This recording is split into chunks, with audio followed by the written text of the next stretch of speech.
19ஆம் அதிகாரம். அந்த 2 தூதரும் சாயங்காலத்திலே சோதோமுக்கு வந்தார்கள். லோத்து சோதோமின் வாசலிலே உட்கார்ந்திருந்தான். அவர்களைக் கண்டு லோத்து எழுந்து எதிர்கொண்டு தரை மட்டும் குனிந்து, ஆண்டவன்மார்களே, அடியனுடைய வீட்டு முகமாய் நீங்கள் திரும்பி உங்கள் கால்களை கழுவி ராத்தங்கி காலையில் எழுந்து பிரயாணப்பட்டு போகலாம் என்றான். அதற்கு அவர்கள், அப்படி அல்ல, வீதியிலே ராத்தங்குவோம் என்றார்கள். அவன் அவர்களை மிகவும் வருந்தி கேட்டுக்கொண்டான். அப்பொழுது அவனிடத்திற்கு திரும்பி அவன் வீட்டிலே பிரவேசித்தார்கள். அவன் புளிப்பில்லா அப்பங்களை சுட்டு அவர்களுக்கு விருந்து பண்ணினான். அவர்கள் புசித்தார்கள். அவர்கள் படுக்கும் முன்னே சோதோம் பட்டணத்து மனிதராகிய வாலிபர் முதல் கிழவர் மட்டுமுள்ள ஜனங்கள் அனைவரும் நானா திசைகளிலுமிருந்து வந்து வீட்டை சூழ்ந்து கொண்டு லோத்தை கூப்பிட்டு, இந்த ராத்திரி உன்னிடத்தில் வந்த மனுஷர் எங்கே? நாங்கள் அவர்களை அறியும்படிக்கு அவர்களை எங்களிடத்தில் வெளியே கொண்டு வா என்றார்கள். அப்பொழுது லோத்து வாசலுக்கு வெளியே வந்து தனக்கு பின்னாலே கதவை பூட்டி அவர்களிடத்தில் போய், சகோதரரே, இந்த அக்கிரமம் செய்ய வேண்டாம். இதோ புருஷரை அறியாத 2 குமாரத்திகள் எனக்கு உண்டு. அவர்களை உங்களிடத்திற்கு வெளியே கொண்டு வருகிறேன். அவர்களுக்கு உங்கள் இஷ்டப்படி செய்யுங்கள். இந்த புருஷர் என் கூரையின் நிழலிலே வந்தபடியால் இவர்களுக்கு மாத்திரம் ஒன்றும் செய்ய வேண்டாம் என்றான். அதற்கு அவர்கள், அப்பாலே போ, பரதேசியாய் வந்த இவனா நியாயம் பேசுகிறது? இப்பொழுது அவர்களுக்கு செய்வதை பார்க்கிலும் உனக்கு அதிகமாய் பொல்லாப்பு செய்வோம் என்று சொல்லி லோத்து என்பவனை மிகவும் நெருக்கி கதவை உடைக்க கிட்டினார்கள். அப்பொழுது அந்த புருஷர்கள் தங்கள் கைகளை வெளியே நீட்டி லோத்தை தங்கள் அண்டைக்கு வீட்டுக்குள் இழுத்துக்கொண்டு கதவை பூட்டி தெருவாசலில் இருந்த சிறியோரும் பெரியோருமாகிய மனிதருக்கு குருட்டாட்டம் பிடிக்க பண்ணினார்கள். அப்பொழுது அவர்கள் வாசலை தேடி தேடி அலுத்து போனார்கள். பின்பு அந்த புருஷர் லோத்தை நோக்கி, இவ்விடத்தில் இன்னும் உனக்கு யார் இருக்கிறார்கள்? மருமகனாவது உன் குமாரராவது உன் குமாரத்திகளாவது பட்டணத்தில் உனக்குரிய எவர்களாவது இருந்தால் அவர்களை இந்த ஸ்தலத்திலிருந்து வெளியே அழைத்து கொண்டு போ.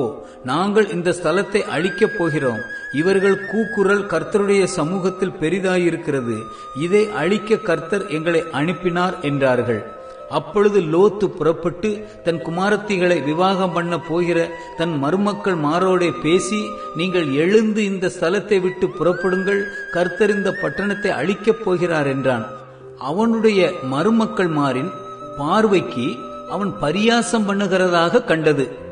கிழக்கு வெளுக்கும் போது அந்த தூதர் லோத்தை நோக்கி, பட்டணத்திற்கு வரும் தண்டனையில் நீ அழியாதபடிக்கு எழுந்து உன் மனைவியையும் இங்கே இருக்கிற உன் 2 குமாரத்திகளையும் அழைத்துக் கொண்டு போ என்று சொல்லி அவனை துரிதப்படுத்தினார்கள்.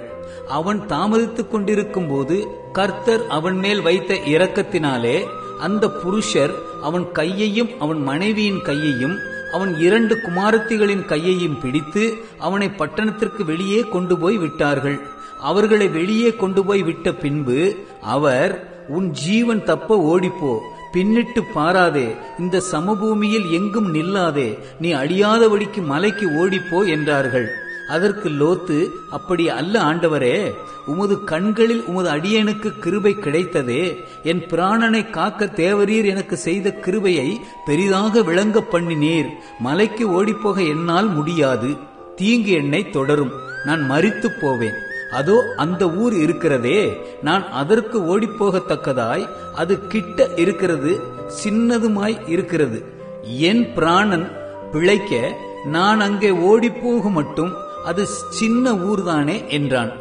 அதற்கு அவர், நீ கேட்டுக்கொண்ட ஊரை நான் கவிழ்த்து போடாதபடிக்கு இந்த விஷயத்திலும் உனக்கு அனுக்கிரகம் பண்ணினேன். தீவிரமாய் அங்கே ஓடி தப்பித்துக்கொள். நீ அங்கே போய் சேரும் மட்டும் நான் ஒன்றும் செய்யக்கூடாது என்றார். ஆகையால் அந்த ஊர் சோவார் எண்ணப்பட்டது. லோத்து சோவாருக்குள் வரும்போது பூமியின் மேல் சூரியன் உதித்தது.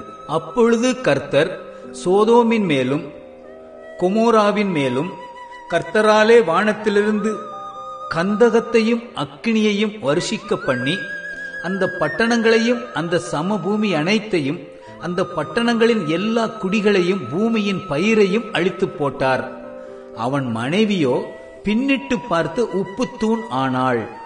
விடியற்காலத்தில் ஆபிரகாம் எழுந்து தான் கர்த்தருக்கு முன்பாக நின்ற இடத்திற்கு போய் சோதோம் கொமோரா பட்டணங்களின் திசையையும் சமபூமியாகிய தேசம் முழுவதையும் நோக்கி பார்த்தான்.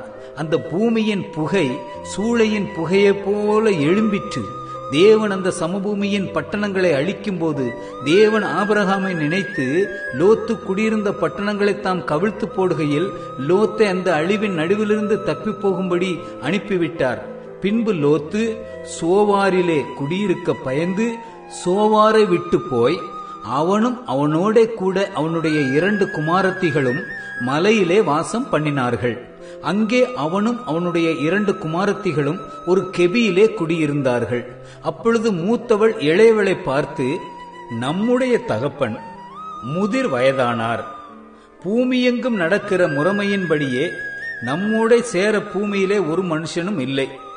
நம்முடைய தகப்பனால் சந்ததி உண்டாகும்படிக்கு அவருக்கு மதுவை குடிக்க கொடுத்து அவரோட சயனிப்போம் என்றாள். அப்படியே அன்று இரவிலே தங்கள் தகப்பனுக்கு மதுவை குடிக்க கொடுத்தார்கள். மூத்தவள் போய் தன் தகப்பனோட சயனித்தாள். அவள் சயனித்ததையும் எழுந்திருந்ததையும் அவன் உணராதிருந்தான்.